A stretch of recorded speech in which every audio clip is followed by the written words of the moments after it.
I just want to know slightly, how many of you have seen coding theory before? Okay, and say communication complexity. Okay, good. Okay, so today the thing that I will be talking about is property testing.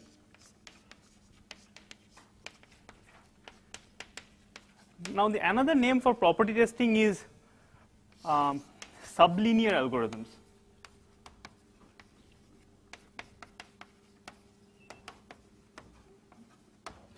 Now, what is sublinear algorithms? Now, of course, this is not a very well specified thing, because I can talk about sublinear space, which of course is a completely different subject, like log space algorithms and something like that. But here we are more concerned about, say, time in some sense, say sublinear time. What does it mean? That we have been given a problem. We say the problem is of size n, the input size is n, and we want to have an algorithm or answer that problem in time which is much smaller than n, okay, possibly constant. That's what our hope is. Now, you must of course ask, you have been given an input of size n, and we are not even have enough time to read the whole input. So, of course, we cannot solve the problem. So, the idea is to come up with an approximate solution of that problem. Okay. So, here I use the word approximate, but please don't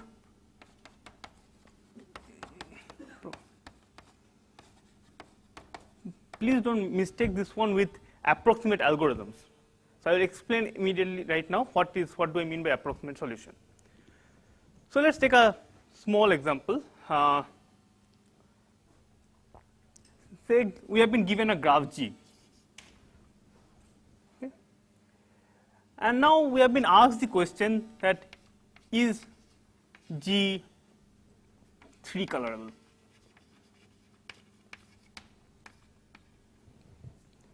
This is a problem that most of us have seen, correct?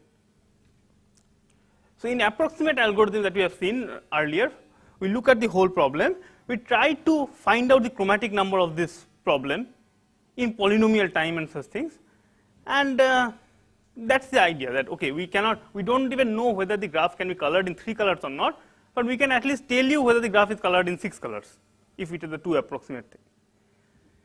But here, I can't do that. I cannot even look at the whole graph. So, instead I would like to say something like this, that see, you have given me a graph. If it is 3 colorable, I will tell you that okay, it is 3 colorable. But if the graph is really not 3 colorable, something like very far away from being 3 colorable, then I want to say that no, it is not 3 colorable. Okay. So, let me just write down here. So, we want to distinguish between these two cases. In the two cases, first case is that G is 3 colorable, and the other one is that it is far from 3 colorable. I have not specified the whole definition yet.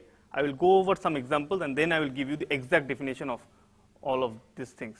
But the basic idea is this, that we want to distinguish between a problem, a given input satisfying a problem or giving the correct answer, or it is far from giving this correct answer. Okay. And the idea is to look at a very small fraction of the input, ideally a constant number of bits. So, this area of research goes from, in one side it starts from, it's a very well known study in statistics, and the other side goes up to learning theory and such things. So, let us come out with this most easy algorithm that one can think of. Say, okay, so this is motivated from a real life thing. So, say in say Philips is a company that makes bulbs. So, they make lots and lots of bulbs, and they claim that say a particular kind of bulb, they last for 100 hours. Okay. Now, when they are producing it, they have to somehow make sure that the production is going on fine. Correct? I mean, there's no problem in the whole setup. So, how can they do it? They of course can test all the possible bulbs one by one. But now, bulb is something that if you test one bulb, try it out whether make it run for 100 hours, then okay, you are convinced that that particular bulb was good, but now it is useless because it has already run for 100 hours. So, you cannot actually look at all the bulbs. So, there is a whole collection of bulbs that comes in. The idea is that if you can find any bulb not good, when a bunch comes out, if you find a bulb which is not good in that bunch, you completely discard that bunch. Like, okay, I have found out that this machine has not solved. But it's possible that, I mean, in the whole bunch, one bulb is bad or something, and I cannot find it. So, what I want to try to say is that, so I will try to model it in terms of math. Okay. So, I have these bulbs B1 to say Bn. Now, if a bulb is good, I number it 1. I mean, I don't number it, but it's like if a bulb is good, it is 1. If a bulb is not good, it is 0. Okay, so it's 0 and 1, each of them. So, if bulb is good, it is 1. Okay. So, I want to distinguish between the two cases. If all the bulbs are good,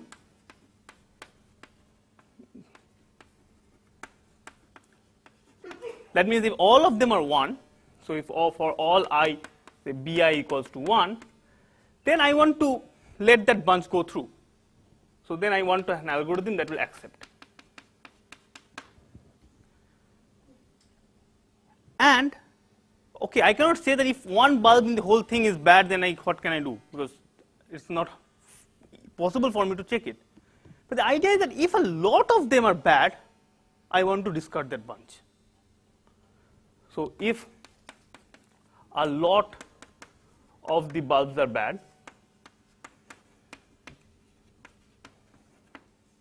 then I want to reject.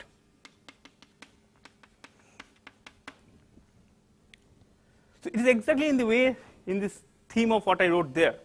If it has a property which is if the string is all 1, then I accept. If the string is far from being all 1, it is reject. Okay. So, can someone come up with some? There are some cases where you don't tell anything. Yes, in the middle cases, it might be that I of course don't want to look at all the bulbs, correct? I would hope to look at only say 3 bulbs in 100 bulbs or something. And then I want to say with confidence that 99% of the bulbs are good. I mean, with 99% probability, I can guarantee you that it is good. Okay. So, of course, there is some probability of my algorithm not working, but there is a very low probability. So, if the bulb is, so what I want to say is that, yeah, so if the number of bulbs that are bad is very small, it is fine I make a mistake. If the number of bulbs that is very bad, that are bad is a large number, then with high probability I want to catch that. So, let's say I just formulate it here. So, if it is all 1s, then I accept. If the number of 1s for which it is 0, so basically number of I such that Bi is equals to 0, if this number is bigger than say a constant fraction, I don't know, say 0.001 times n, then I want to reject. Okay. And of course, you can convince yourself that even if I ask you to do this one with 100% probability, with 1 probability 1, you will not be able to do it unless you go through the whole thing. So, in both of them, we want to, instead of saying accept and reject, let me just write it down. So, I would like to say that I want to come up with an algorithm A such that if this is the case, then probability that A accepts is bigger than 1 minus some delta. Say in this case, let me just write down, is greater than 0.99. And in this case, the probability that A rejects is also 0.99.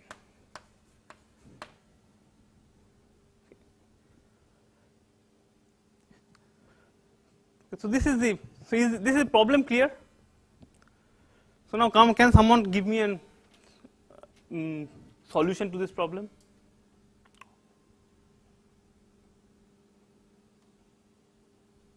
What will you have done? I mean, I can phrase it in n number of different ways. One easy way is that when you were in school, you used to get these books, correct? Like every year the edition used to change. And it was never clear to me that whether the two books of two editions are actually different or they are just same with a different edition. The question is that do I need to buy a new book or not? How did we check that time?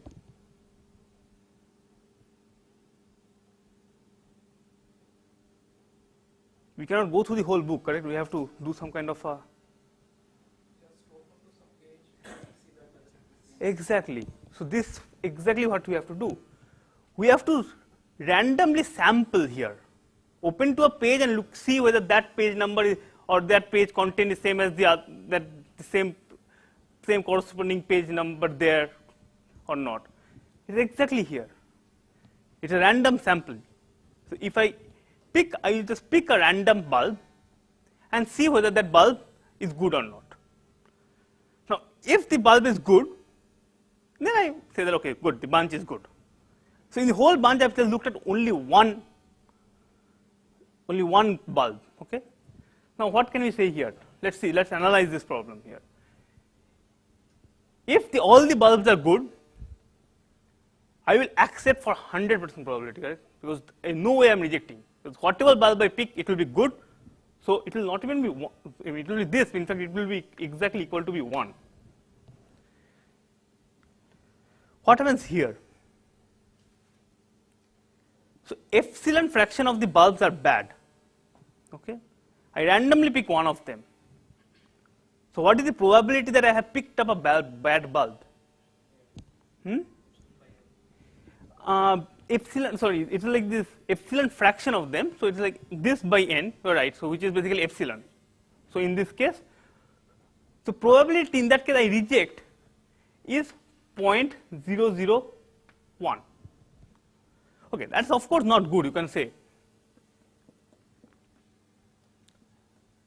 So I have an algorithm that if it is all good, I accept with probability 1. If it is some of them is bad, then I will catch that one with some very small probability. Okay, not good at all. Okay.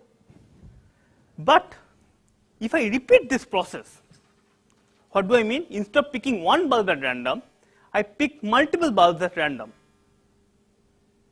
What is the probability that, so I say I pick k bulbs at random, k bulbs at random. What is the probability that all the k bulbs I picked, so we are in this case, okay, again if I pick k bulbs at random, whatever bulbs I pick in this setting is going to be good. So I am surely going to accept it. In this setting, my idea is that if I find even one bulb bad, I will discard it. This is the whole bunch. Okay. The only way I will not catch this case is all the k bulbs turned out to be good. What is the probability of that happening? So what is the probability that all k bulbs, so they are all random bulbs by the way, are good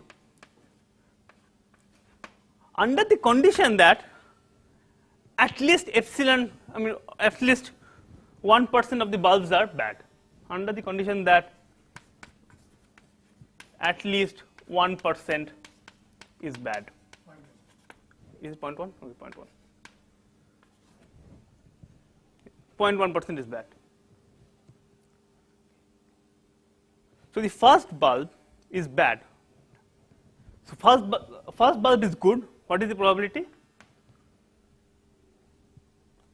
It is 1 minus that object, correct? So this is the probability that the first one was good. Okay, now I pick the second one. The second one was also randomly chosen. So probability that the second one is also good is also exactly this. Probability that both of them are good, since they are independent set things, so they are just product and just square.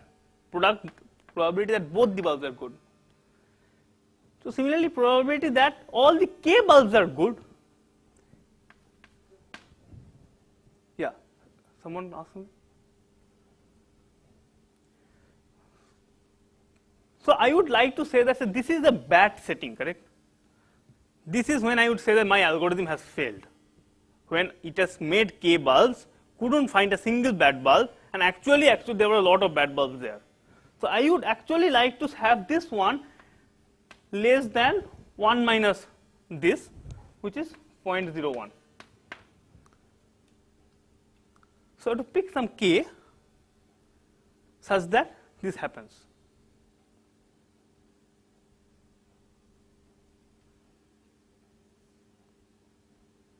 Is it clear? So what kind of k will work? So in fact, if you take k to be something like,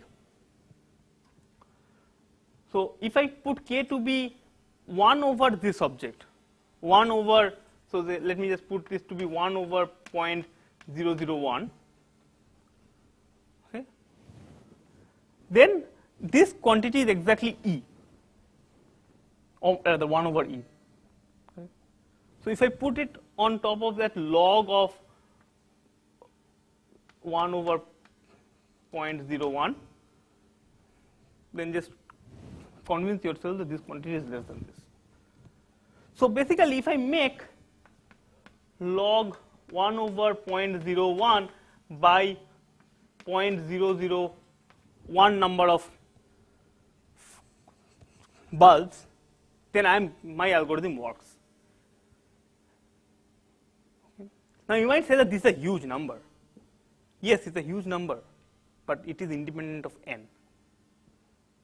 I started with n bulbs, and I have made just a constant number of bulb checks. So n can be millions, and I still have just made 100 queries. Okay. So this what I have told now. Is it fine with everybody? You think? So this is actually, in some sense, statistical sampling. Okay. So this is something has been there for ages and has been. So in property testing, we do exactly this, but we kind of push it to more combinatorial or algebraic objects. So let me give you. Yeah.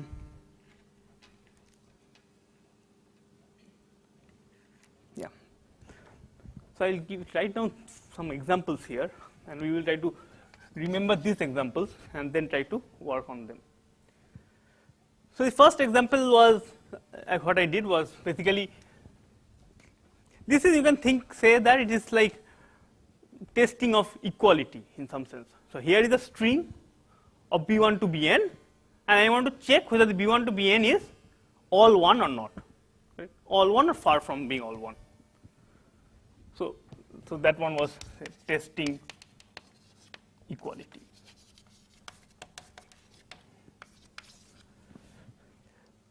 Second one is actually something again which is very statistical. So in the IPL is going on. Now they want to, these people conducting the IPL or whoever they are interested, I mean all the organizers and all, they want to check whether the demography of people who are following IPL has changed in the last 2 years. Okay. So in other words, they would say that okay, people between the age 0 and 15, maybe 75% of them are watching it last year. This year, is it also like that? Okay. Between say 15 and 25, say only say 25% are watching it. Maybe somehow this year has it changed or not? So this kind of stuff can be modeled in terms of distributions. So I have given two distributions, D1 and D2. Okay, so you can draw samples from them. So what do I mean by distribution? These are distribution on, just to make my life simple, let's it be distribution on 1 to n. Okay, it's a distribution of integers. I'm just writing it like this, but you can talk of any distribution. So I mean distribution on a finite set. So you can draw a random sample.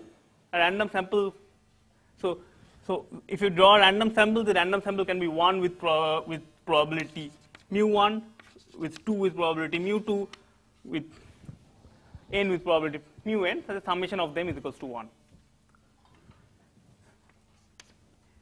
And similarly, here also there is another distribution exactly on 1 to n. Now we are talking about distributions, okay? I want to check whether these distributions are similar or same, okay? Same, yeah, maybe I should give another example. Say the government has started a new project in a particular part of the country, okay?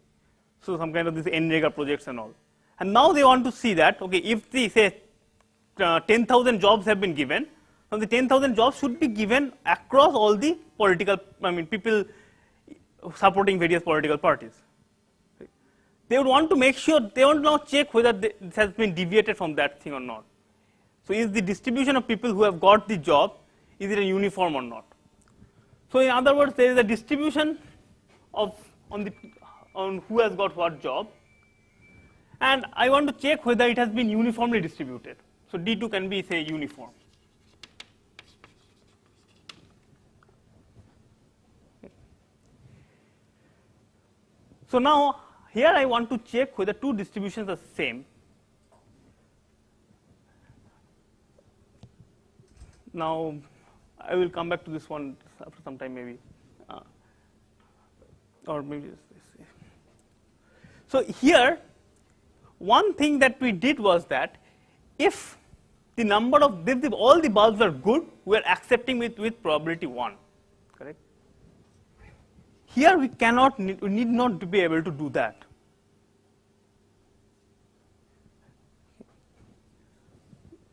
Because we are drawing samples from distributions. Two distributions can still be same, and still with some probability we might get some wrong set of samples. So here we want to distinguish between the case that, say, D1 is exactly equal to D2, or just like here we have defined farness, we have to define what is minimized farness here. Right? So we want to distinguish between the case where, can someone give me any reasonable definition of farness here? I have two distributions. I want to talk about these distributions are same or far. What should be my definition of farness?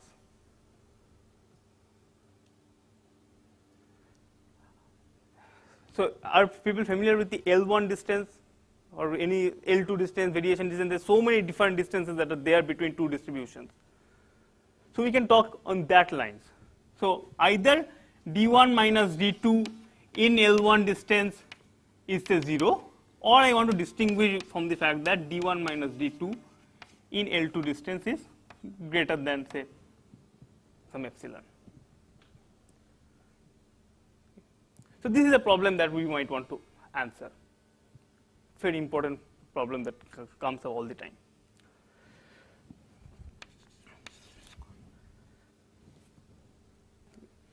So the third problem is actually most probably the first problem in property testing that was solved as part of property testing. So this is actually related to coding theory in some sense. So say someone gave you a function, okay. So someone has given you a black box which contains a function, a big box which contains a function f, and has told you that the function, so this function is supposed to be is a function from, you can put in any number in any n-bit string, and it would output a one bit string, it's a Boolean function. And the person who has given it to me has guaranteed that, I mean not guaranteed, but he claims to have given me a linear function. Now what the linear function is? It's like he claims that for all x and y in 0, 1 to the n, if I take f of x plus f of y, now here plus is in the XOR bit, this should be equals to f of x XOR y, where XOR is in the bitwise XOR. And now I have been given this black box and I want to know whether this function, whatever I have been given, is actually a linear function or is far from a linear function. So in other words, I want to know, I will distinguish between the case that f is linear. Now I have to define the exact notion of farness again. Is f is far, meaning there can be many ways of defining f is far from linear. But the usual, one of the ways of defining it is that if I want to make this function linear, I must change f at a lot of places. I mean lot meaning an epsilon fraction of places.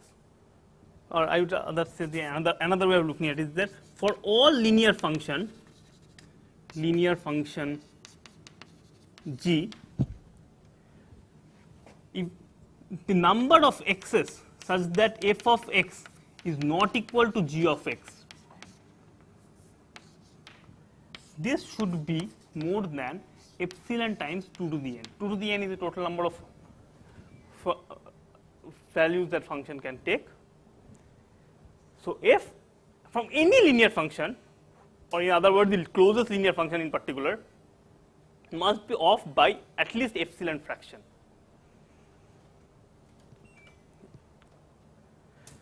Now you want to distinguish between these two cases. So can someone give me a algorithm that can help me do it?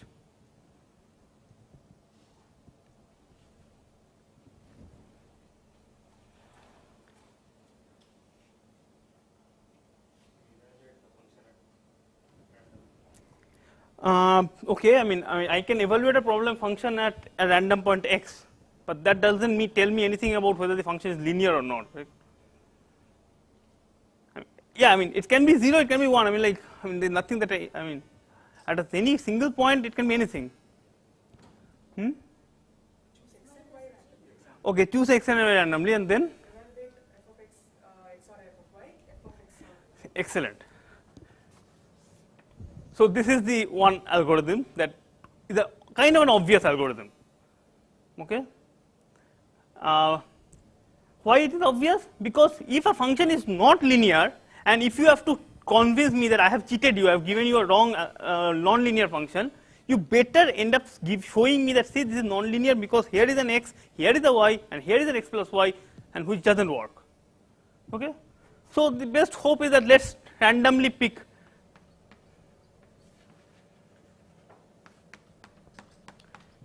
x and y, and we compute f of x. We not compute, but we ask the black box to give us f of x. You ask the black box to give us f of y. We ask the black box to give us f of x plus y.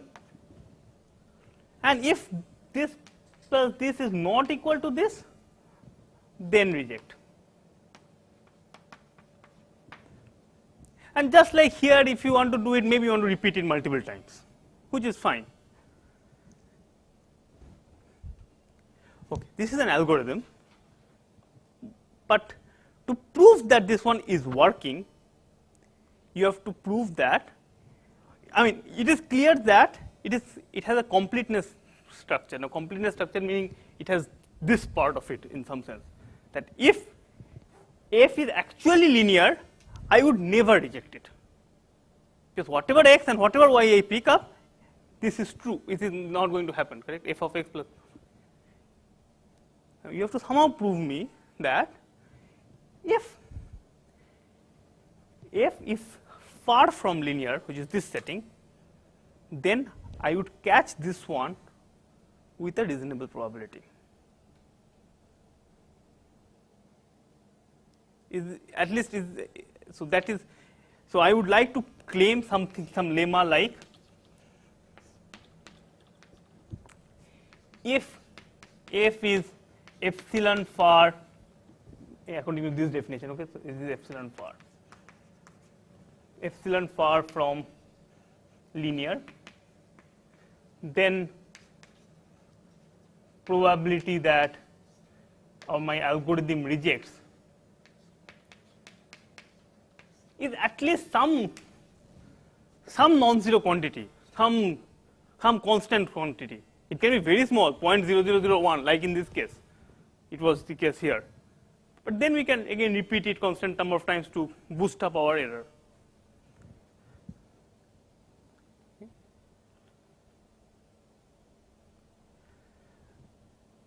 So this is exactly where I think the main problem of property testing and in general statistical analysis differ.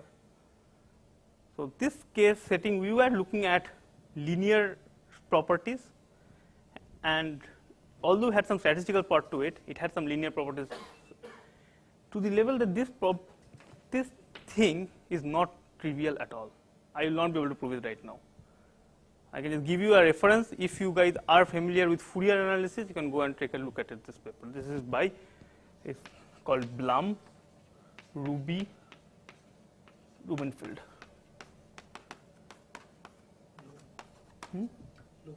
Loop, BLR. Yeah. Blum, Ruby, Rubenfeld. Okay.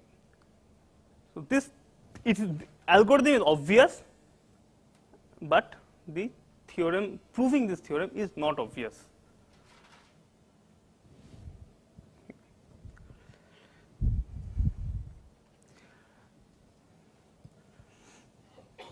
So let me just, so this is the part of the, yeah, so this is how actually most of property testing results goes in some sense. The algorithm is kind of obvious, and but analysis is not obvious. So I think now that I have only not much time left, maybe I should give the definition properly once at least. And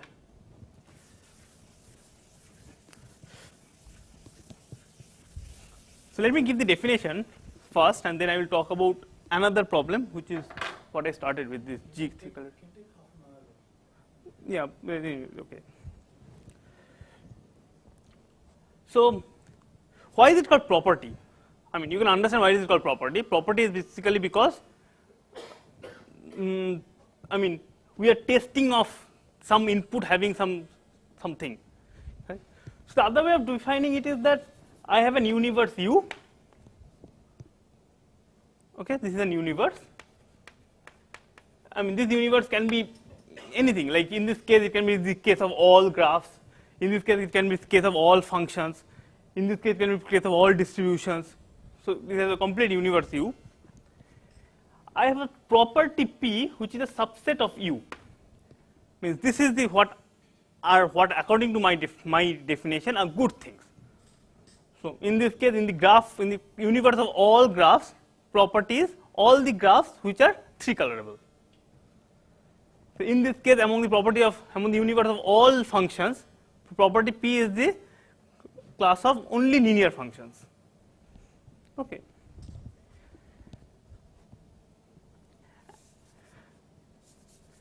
And the idea is that for all, if I given an input x from the universe, okay, I want to come out with an algorithm A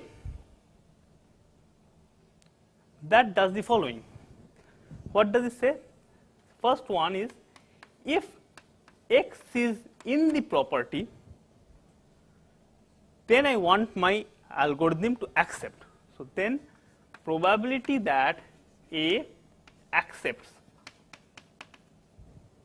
x, accepts meaning I should say maybe I mean, A output accepts, in some sense you can think of. A accepts. This should be, okay, it can be 1 or, so say if I say 1, let me just write down 1 for now. Okay.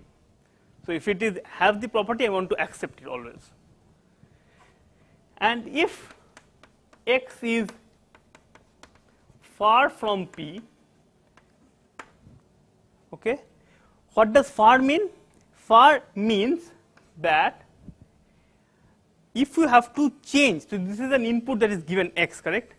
If you have to change the input at many places to make it have the property, okay, so which means that if for all y in this property, if the distance between x and y is greater than epsilon, okay, then you want to probability that it accepts is very small, rather it rejects is very high. So distance is the Hamming distance? Or? It is usually the Hamming distance. Most of the time it is the Hamming distance. But I will come to that point exactly, because sometimes when we are talking about graphs and all, I mean, it finally boils down to how is the graph represented. But it is usually the Hamming distance that we are talking about. So I can in fact write Hamming. So are you familiar with Hamming distance, correct, everybody? So this is of course the thing. Now we want to reduce something. What is it that we wanted to reduce? To begin with, we wanted to reduce, we want to optimize on something. Exactly. We wanted to reduce the number of times we look at the input in some sense, or number of bits we look at the input. Okay? So this algorithm, for this thing, what we define this notion called query complexity. Now a query complexity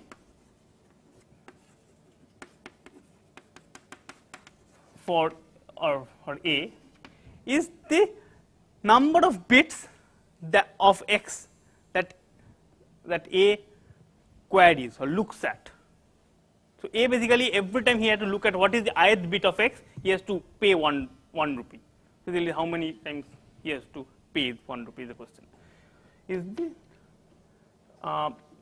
number of bits A, number of bits of x A has to query. I mean, of course, in the worst case setting, in the sense that the worst case for which this one happens, we are always in the worst case setting. So this is our definition of our algorithm. This is the definition of our property tester.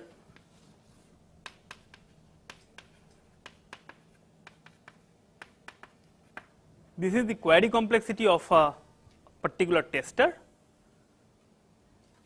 and for a given problem, we would say that the query complexity of that problem is the query complexity of the best tester.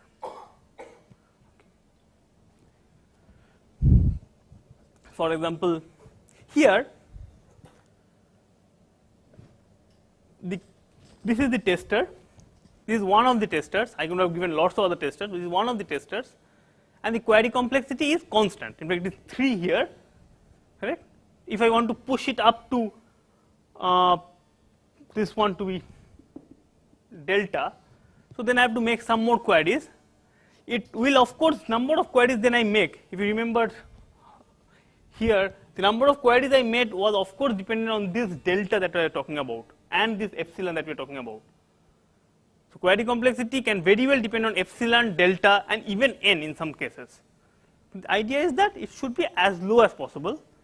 We in general assume that delta and epsilon are some constants, so we don't really worry about that. We are more worried about getting rid of the n.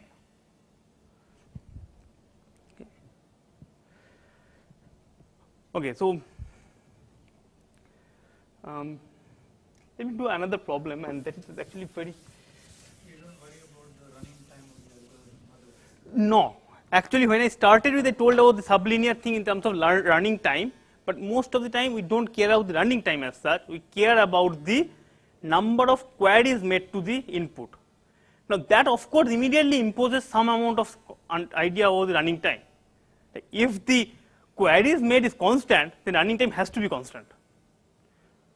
Now, if the queries made is not constant, then things can just go off sometimes. There are some algorithms which has the problem, but the final idea is to understand the number of bits of the input I need to make an intelligent answer. That's it. Okay. So let me give you a. So I was talking about this distribution here, correct? Distribution problem. I will give you a problem which is like a toy problem, but related to distribution problem. Okay. So I give you a function f from n to n. Okay, means 1 to n to 1. Sorry, let me write that. Say from 1 to n to 1 to n. And somehow I have been guaranteed this promise that either the function f is 1 to 1, meaning for every I there exists a unique f of I and there is an unique f inverse of I.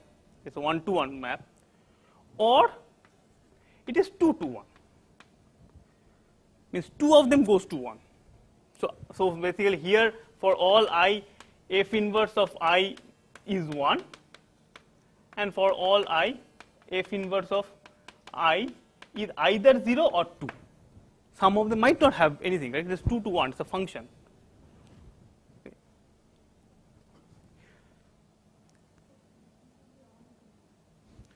No, 2 to 1, so it's like two things goes to 1. I mean, so f of 1 can be equal to 3 and f of 2 can also be equal to 3. So it's like 2 to 1. And if I ask you that, okay, now here is this thing, function I have given you, distinguish between these two cases. Tell me which one is it? Is it this or this? Can you, I mean, of course you can do it. You can of course query f of 1, f of 2, f of 3, you can query f of n and you get the full answer. But do anybody have any, I mean, idea about how this can be done?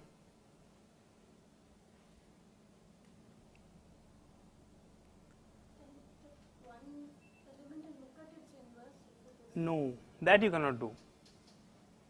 If you pick up one, that's a very good point. That's a very good point. If I could have done that, I would have done it in just one query. Yes, because at least I know that if I could have picked up one of them and I asked, okay, what are these inverse? I mean, if the inverses was 2 or 1, then I would have been done.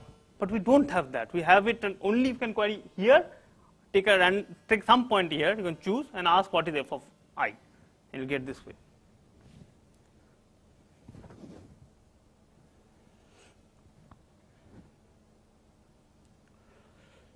So this is, sorry? Correct. So, good point again.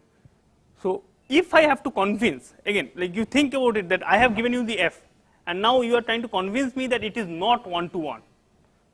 How do you convince me? You somehow hope that by some magic, you manage to find some I and j such that f of I is equals to f of j. And if you can find that I and j, then I am convinced now that f of I is equals to f of j, hence it cannot be 1 to 1, by the guarantee it must be 2 to 1. So I have to find I and j. Now this I and j can be anywhere, it's a random function, I mean it is some function, I have no idea how this function looks. So this is where it comes very similar to another concept in combinatorics, is called a combinatorics of probability of birthday paradox. How many of you have seen birthday paradox again? Yeah. So birthday paradox basically says that if you pick here you can take it as an exercise, I will not prove it anyways. That here, if you pick something slightly bigger than square root n number of queries, then probability of finding at least two of them clashing, in this case two of them clashing, is high, at least some constant. Okay. So the algorithm basically would be pick some square root n i's, I mean square root n elements from the domain at random.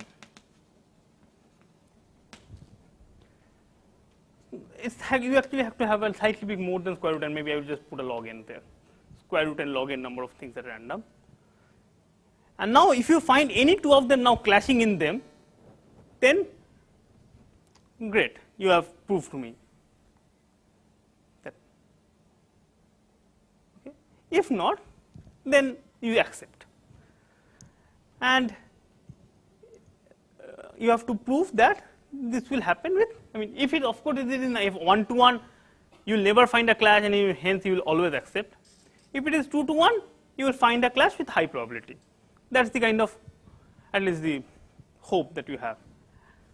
And prove it, and if you want to, you can take it as an maybe exercise to prove this. So now this is an example where the query complexity is not constant but is dependent on n.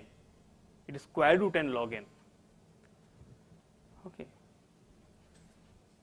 And this is also an example in which we can actually prove a lower bound. It is one of the few complexity areas where we can, just like we have been proving upper bounds most of the time. So we have, it is much easier to come up with algorithms, correct, which runs in times n cube. But it's hard to prove that it cannot go down less than n cube or something in time complexity or even in space complexity or something. But somehow in query complexity, proving lower bound is slightly easier. For example, in this case, we can apply the same lemma that we are talking about, the birthday paradox.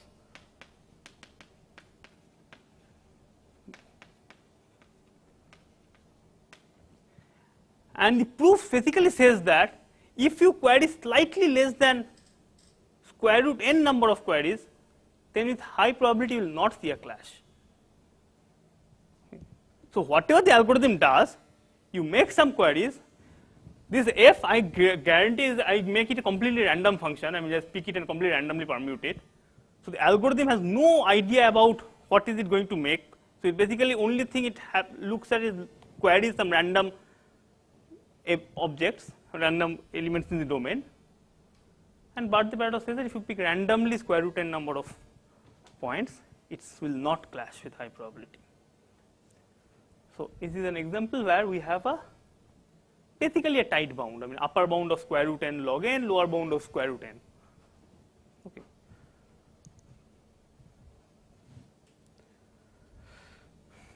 Okay, now why did I pick this example? This example, try to convince yourself that this is actually a special case of the distribution thing.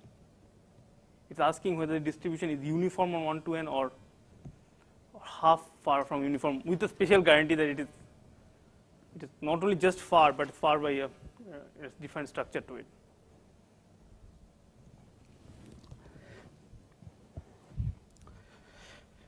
Okay.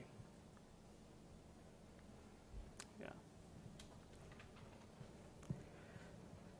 Okay. So in the next I will try to, in the next 15 minutes, I will try to prove this thing.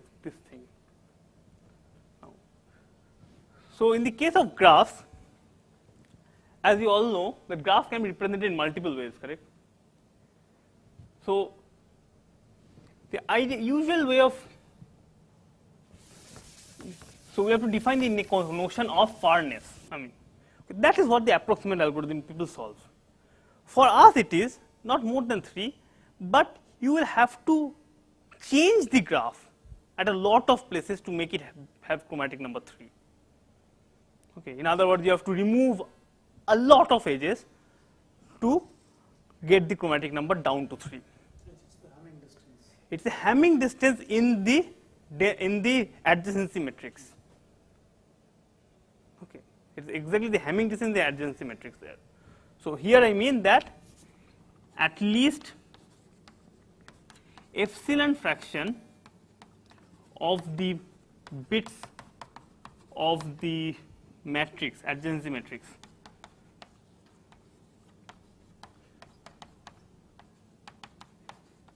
has to be changed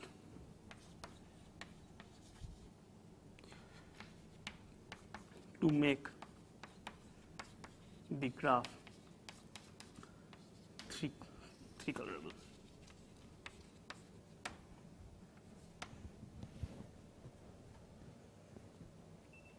Okay. So let us consider the following problem. If the graph is a very sparse, the graph has only say, the graph is say not 3 colorable, it is say 20 colorable, but it just has a clique of size 20 sitting in a huge graph. Okay, n is huge, massive, but it has a clique of size 20 sitting there. So the chromatic number is of course 20. It's not 3 colorable, but the whole graph is also very sparse. What I mean is that if the graph is G is such that the number of edges in the graph is say n log n, something, right, much smaller than n. I mean the square, small o of n square. Okay. And G is not 3 colorable. So then can we say that the graph is, I mean, then where does this graph stand here, rather I would say? The graph is not 3 colorable, but this graph is also not far from being 3 colorable, because since the number of edges is so small, I can just remove all the edges in fact. Okay. So this is actually the main crucial part of this new definition, that you have to assume the graph is dense. If the graph is not dense, then the answer is easy, because I don't have to answer that, because it is between here and where I am not even bound to give a correct answer. So this notion has to be exploited in some sense.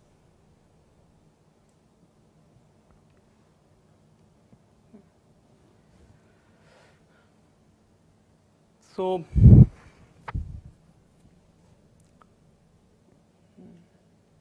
I have 10 more minutes, no? Can take some time. Okay. Okay, so I will not prove this one, but I will prove a 2 colorability. Okay. Now what is 2 colorability? Bipartiteness. We will check for bipartiteness. Okay. So I want to check, given a graph G, I want to check is G bipartite.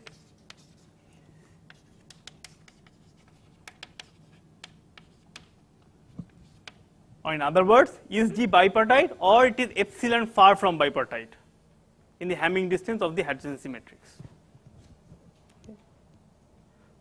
So what does it mean by being epsilon far from bipartite? I can say that, so I have this graph G, correct? It says that if I partition into 2 parts in whatever way I want, of course there will be edges going across, which are always good edges, but there will be edges, so it's not bipartite, right? It's epsilon far from bipartite. So basically there must be edges which are violating edges, and more importantly, the number of violating edges has to be more than epsilon n squared. So when I say epsilon fraction of the bits, so number of bits in the adjacency matrix is of course n squared, correct? So it means we have to change epsilon n square number of bits. So here I have a graph G, I consider this bipartition. Okay. Now this bipartition, I mean this partition rather, is not a good thing because G is if G is the epsilon far from bipartite. So that means I have to change epsilon n square number of bits of the adjacency matrix to make it bipartite.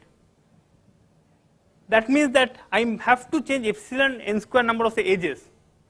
So in this case, if the number of edges that are inside each of these bipartition was less than epsilon n square, I could have just removed it and made it bipartite, which is not the case, correct? So number of edges here has to be quite a lot, has to be epsilon n square.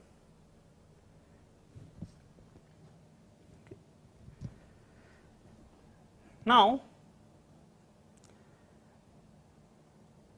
okay, so I just gave you say that, so these are the, so if now say I give you a bipartite graph, I mean a graph, and I tell you that okay, this is a prove me that whether it is a bipartite or it is far from bipartite.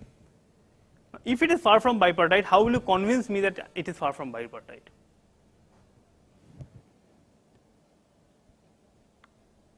I have given you a graph and asked you that if it is not bipartite, convince me that it is far from bipartite.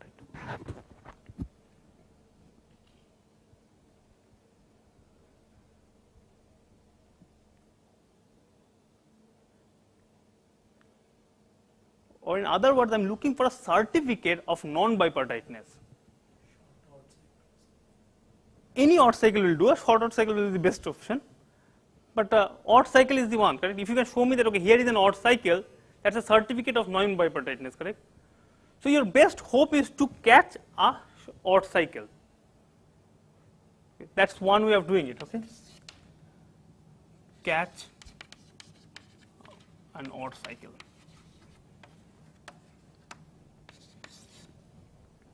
The other option is a bit weird. You give me a subgraph. You give me a subgraph of this graph. You have this graph G. You have looked at some edges and say that okay. Of course, you have not looked at the whole graph, correct? You have looked at some subgraph of it, and say let me move it here. Say you have given me that okay, there is an edge here, there is an edge here, it's like this.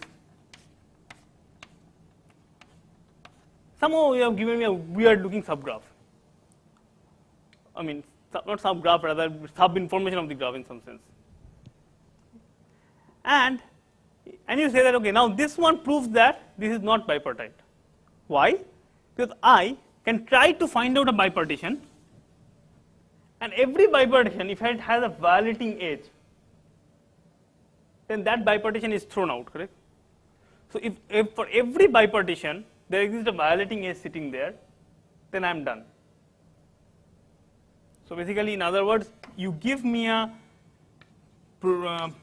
provide a say a set of edges which is a subset of the actual set of edges, such that for all partition V1, V2 of V, there exists some edge in E prime, there exists an edge E in E prime, such that either E is contained completely into V1 or in V2. So E is in completely V1 or E is in V2.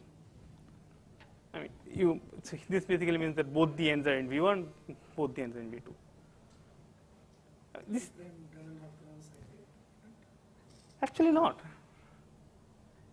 But if you think of it, it does turn out to be like that only. It's like what it means is that you are giving a big enough set. I mean, if it is not, if you don't have a cycle, then you will not be able to. It will have a cycle actually. But the reason I am telling it exactly in this way is that catching this one is slightly easier. Why? Say if I randomly pick up some edges.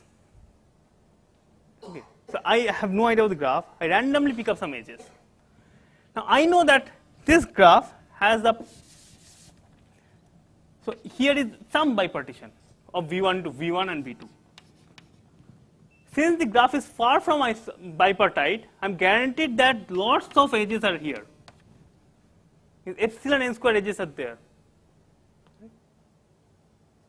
And thus, if I pick a random edge with probability epsilon, I would catch a violation here. So, a particular bipartition I can rule out with just constant number of edges. I mean, it's like a kind of, we can say it's like a communication game that we are playing. I tell that, okay, here is a graph that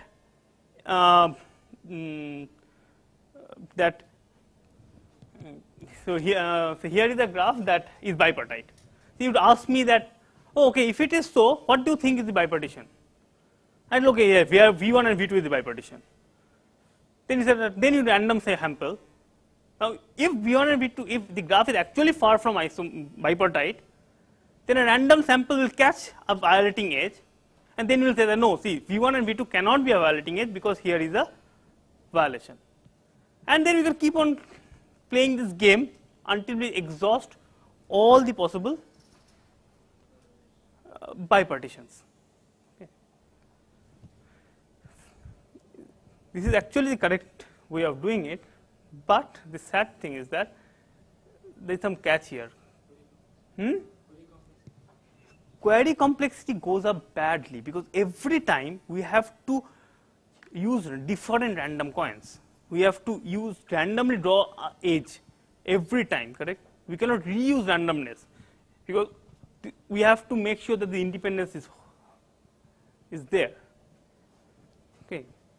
So the number of queries required is a constant times the possible way of bipartition, which is massive.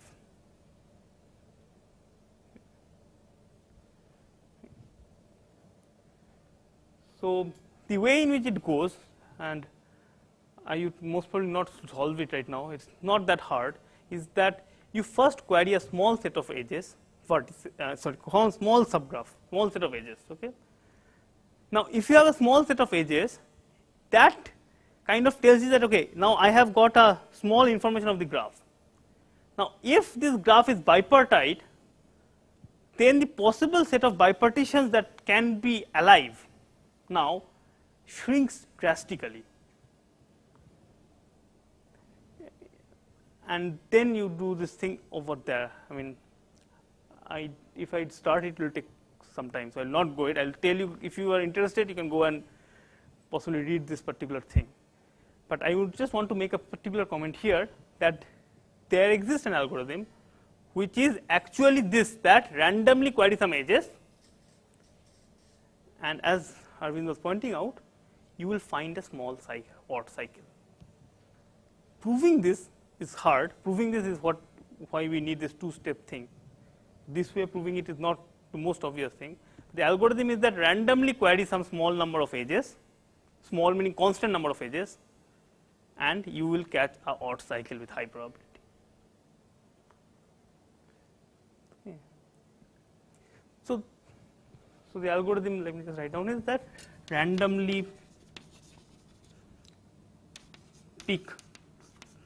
So this is actually something like order of 1 over epsilon square edges, and with high probability you will get a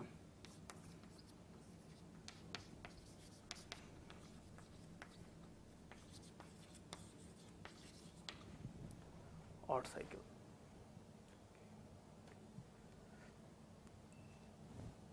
So this kind of problems, so this basically proves that you can chase bipartiteness of a graph by looking at a constant fraction of the edges. So we were not trying to approximate in terms of understand what is this 4 colorable, 5 colorable, but if the guarantee is that it is far in the sense of Hamming distance of the adjacency matrix, then all we have to look at is a constant number of edges. And 3 colorable is exactly same as 2 colorable, except it is more complicated. The NP completeness and all doesn't come in the picture at all. It's not anything to do. It's actually a small click. You can, so basically this ends up proving that. So if not a small click, sorry, not a small click, but a small subgraph that is not a 3 colorable. Just in this case, it is a small cycle that is not too colorable. Small subgroups. So in some sense, what this actually says in a combinatorial sense is that if a graph is epsilon far from bipartite, it must have a small cycle. Not only a small cycle, it will have a lot of small cycles because with random sampling we are catching it. So yeah, so just last statement. So currently our knowledge of property testing has it that we have characterized all the graph properties that can be tested with constant number of queries. It's not monotone. It is like any graph property that is invariant under induced subgraph can be tested in constant number of queries. In some sense, yeah, monotone is basically how we look at it, but it's induced subgraph can be tested in. So that is a famous paper of Alon and Shapira, and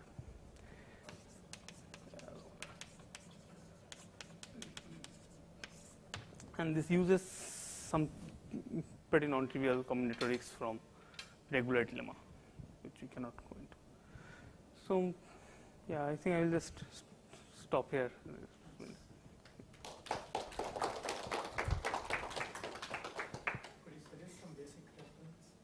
So there is a survey by Dana Ron.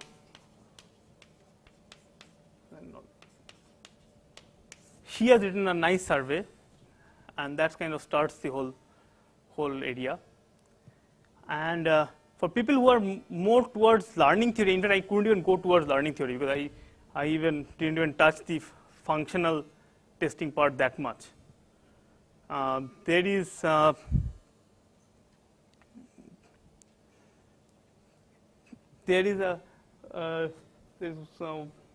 one of my collaborator, Eric Blias.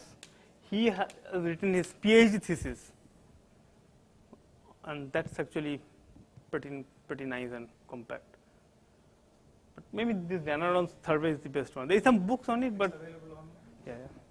There are lots of surveys online actually, but Dana Ron's I think is the most basic of them.